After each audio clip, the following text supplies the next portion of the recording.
Šis video būs par kombainu, protams, jo sezona tuvojas jau pāris nedēļas un jau būs jākuļ, tā kā tas ir aktuāli un uzreiz pateikšu, ka tas ir saimniekiem, kas grib strādāt ātrāk nekā pagājuši gadu un efektīgāk, tā kā uz ko tas neatiecas, droši rulējiet tālāk, tā kā, jā.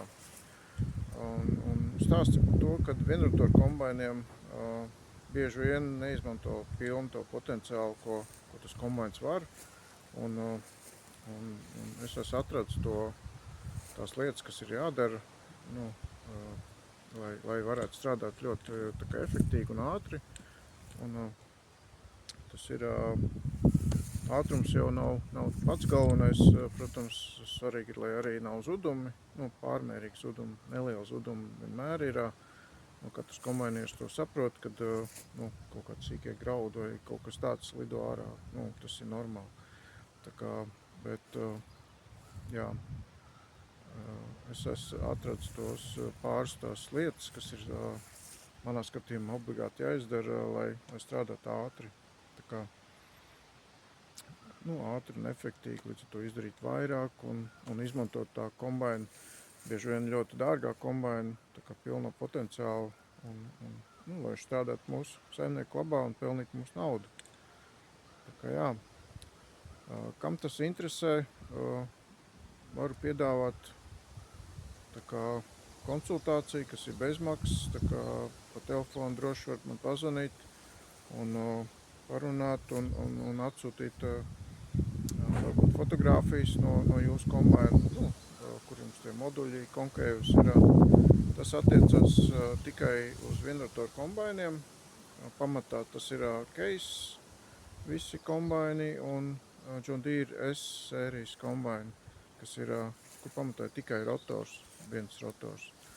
Jo tur ir līdzīgas tā kā nianses, kas būtu tā kā jādara, lai strādātu ļoti efektīgi. Tā kā, kam tas interesē, droši dodiet ziņu.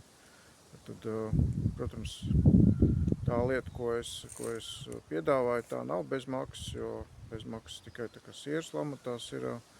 Un līdz ar to, tā viņš ir. Tā kā, bet to atpelnu būtībā pēc maniem aprēķiniem 2-3 stundu laikā. Un tas ir tā vērts, jo līdz šim runājot ar daudziem saimniekiem un arī tiem, kam es esmu pārdevis tās zināšanas, jā. Tā kā, ar daudziem citiem saimniekiem arī runājot, būtībā esmu saticis tikai vienu saimnieku,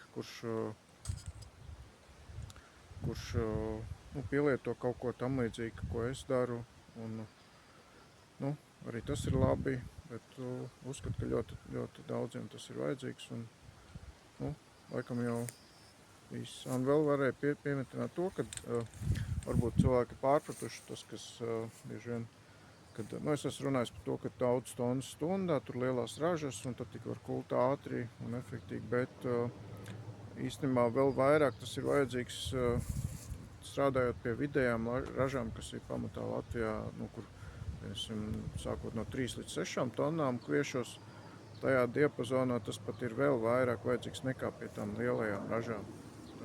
Tāpat tam rapsī tas sāk iespaidoties jau tur no 2 tonnām no hektāra, jau ir vērts to pielietot. Un tāpat zirņos, kas ātri izkuļās, tur tas ir vajadzīgs. Un, katrā ziņā, lai jūsu ierobežojušas faktors nebūtu kaut kāda zuduma no kombaina pakaļas. Tā kā tā, un jā, izmanto visu, tā kā sanāk to kombaina efektivitāti, potenciālu. Tas jau viss mūsu saimnieku interesēs ir nopelnīt vienkārši vairāk.